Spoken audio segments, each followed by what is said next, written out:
Volvió en sí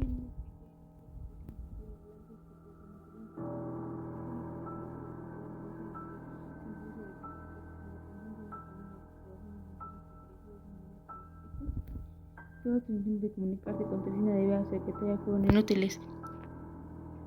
Los médicos y la secretaria le suplicaban a cada instante que descansara y se olvidara por un tiempo de todas las cosas, que no se preocupaba por nada. Solo es lo primero, descanse usted, repose, trate de dormir, de no pensar. Pero cómo dejaba de pensar en su oficina abandonada, de puntos sin instrucciones, sin dirección. Cómo no preocuparse por su negocio y todos los asuntos que estaban pendientes. Tantas de las cosas que había dejado por resolver al día siguiente, y la pobre Raquel, sin saber nada. Su mujer y sus hijos eran acompañantes mudos, se turnaban en cabecera, pero tampoco los dejaban hablar ni mover. Todo está bien en la oficina, no te preocupes, descansa tranquilo. Él cerraba los ojos y fingía dormir, daba órdenes mentalmente a su secretaria, reposaba todos sus asuntos, se desesperaba. Por primera vez en la vida se sentía maniatado, dependiendo de solo la voluntad de otros, sin poder rebelarse, porque sabía que era inútil intentarlo. Se preguntaba también cómo habían tomado sus amigos la noticia de su enfermedad, cuáles habían sido sus comentarios. A veces un poco adormecido, a fuerza de pensar y pensar, identificaba el sonido del oxígeno con el de su grabadora. Sentía entonces que estaba en la oficina dictando, como acostumbraba a hacerlo al llegar por las mañanas. Dictaba largamente hasta que de pronto, sin tocar la puerta, entraba su secretaria con una enorme jeringa de inyecciones y lo picaba cruelmente. Abría entonces los ojos y se encontraba de nuevo allí, en su cuarto de hospital. Todo había empezado de una manera tan sencilla y no le dio importancia. Aquel dolorcito tan persistente en el brazo derecho lo había atribuido a una simple reuma, ocasionada por constantes humedad del ambiente, a la vida sedentaria, tal vez abusos de la bebida, tal vez. De pronto sintió que algo por dentro se le rompía o se abría, se estrellaba, y un dolor mortal, rojo como una puñalada de fuego que lo atravesaba. Después, sin caídas, sin gritos, cayendo cada vez más hondo, cada vez más hondo y más negro, sin fin, sin aire, a las garras de la asfixia muda. Después de algún tiempo, casi un mes, le permitieron ir a su casa, a pasar el día en un sillón de descanso y parte de recostado en la cama, días de tele sin hacer nada, leyendo sobre el periódico. Eso después de una gran insistencia de su parte, contando las horas, los minutos, esperando que se fuera la mañana y venía la tarde. Después de la noche, otro día, otro, y así.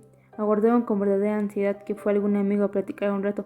Casi a diario le preguntaban los médicos cómo marcaba impaciencia, cuándo estaría bien, cuándo podía reanudar su vida cotidiana. Vamos bien, espera un poco más. Tenga calma, las cosas son muy serias y no se pueden arreglar tan rápidamente como uno quisiera. Ayúdenos usted.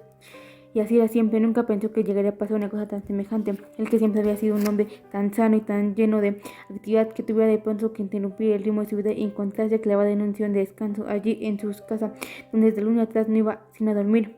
Casi siempre en plena madrugada, a comer de vez en cuando, los cumpleaños de sus hijos y algunos domingos que pasaba con ellos. En la actualidad solo hablaba con su mujer lo más indispensable, cosas referentes a los muchachos que han necesario discutir o resolver de común acuerdo, o cuando tenían algún compromiso social, asistir a alguna fiesta o recibir en su casa. El alejamiento había surgido de los pocos años de matrimonio. Él no podía atarse a una sola mujer, era demasiado inquieto, tal vez demasiado insatisfecho. Ella no lo había comprendido. Reproches, escenas desagradables, cargas largas, hasta que al fin acabó por desentenderse totalmente de ella, y hacer su vida como mejor le complacía. No hubo divorcio, su mujer no admitía a soluciones anticatólicas y se concentraron solo en ser sus padres para los hijos y cumplir con las apariencias. Había llegado a ser tan extraña que ya no había que platicarle ni decirle nada.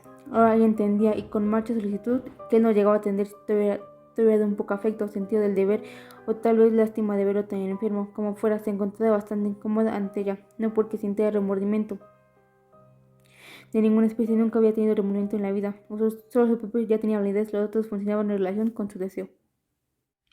Pocos amigos lo visitaban, los más íntimos. ¿Cómo te sientes? ¿Qué tal va ese ánimo? Hoy te ves muy bien. Hay que darse valor, animarse. Pronto estarás bien. Tienes muy buen semblante, no pareces enfermo. Entonces sentía unos deseos incontrolables de gritar que no estaba enfermo del semblante, pero ¿cómo podrían ser tan imbéciles? Pero se contenía. Lo decían seguramente de buena fe. Además, no era justo portarse grosero con quienes iban a platicar un rato con él y a distraerlo un poco. Esos momentos con sus amigos y los ratos que pasaba con sus hijos cuando no iban a clases eran su única distracción. Todos los días aguardaba el momento en el que su mujer se metía bajo la regadera. Entonces descolgaba el teléfono y en voz muy baja le hablaba a Raquel. A veces ella les contestaba al primer timbrazo, otras tardaba, otras no contestaba. Él imaginaba entonces cosas que lo torturaban terriblemente. La veía en la cama en completo abandono, acompañada todavía sin oír siquiera el timbre del teléfono, sin acordarse ya de él, de todas sus promesas. En esos momentos quería aventar el teléfono y las mantas que le calentaban las prendas, correr, llegar pronto, sorprenderla. Todas eran iguales, mentirosas, falsas, traidoras, el muerto al hoyo y el vivo al pollo. Miserables, vendidas, cínicas, poca cosa, pero de él no se burlarían. La pondría en su lugar, la botaría a la calle, a donde debía estar, le enseñaría que aprendiera a comportarse, a ser decente, se buscaría otra muchacha mejor y se la pondría enfrente. Ya vería la tal Raquel, ya vería. Pálido como un muerto y todo tembloroso, pedía a gritos un poco de agua y las pastillas calmantes. Otro día ella contestaba el teléfono rápidamente y todo se olvidaba. Los días seguían pasando sin ninguna mejoría.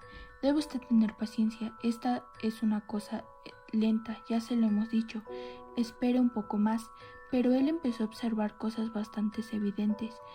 Las medicinas que disminuían o se tornaban en simples calmantes, pocas radiografías, menos electrocardiogramas. Las visitas de los médicos cada vez más cortas y sin comentarios, el permiso para ver a su secretaria y tratar con ella los asuntos más urgentes, la notable preocupación que asomaba a los rostros de su mujer y de su hijo, su solicitud exagerada al no querer ya casi dejarlo solo, sus miradas llenas de ternura. Desde algunos días atrás su mujer dejaba abierta la puerta de la recámara continua a la de él, y varias veces durante la noche le daba vueltas con el pretexto de a ver si necesitaba algo. Una noche que no dormía, la oyó sosollar.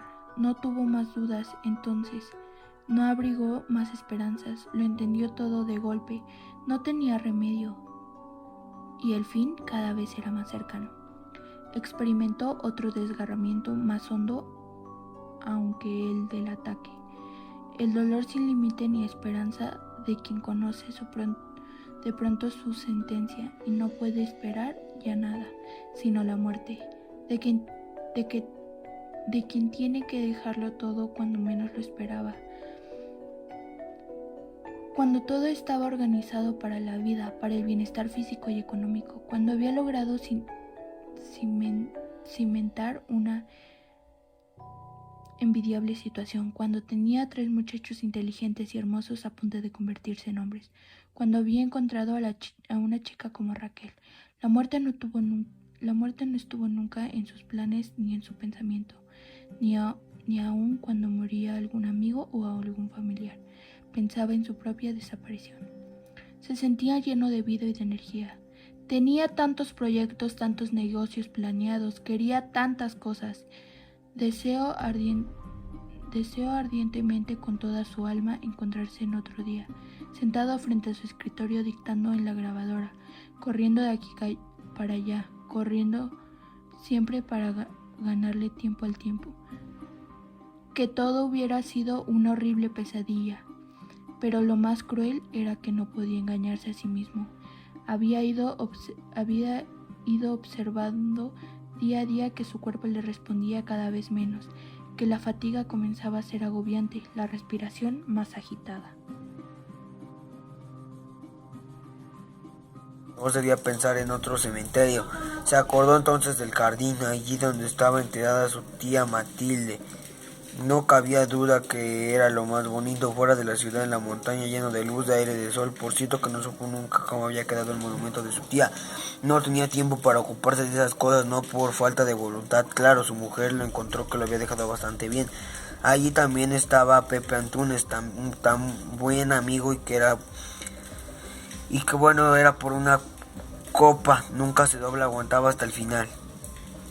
Ya cuando estaba alegre le gustaba oír canciones de Guti Cárdenas, y por más le dijeron que dejara la copa, no hizo caso. Si no fuera por estos, decía levantando la copa, y 1 o 2 más, qué aburrida sería la vida, y se murió de eso. Él tampoco había sido malo, pero le ocupó unos cuantos whiskies para hacer tapetito, una botella de vino en la comida, sino porque tenía demasiados negocios y le quedaba poco tiempo.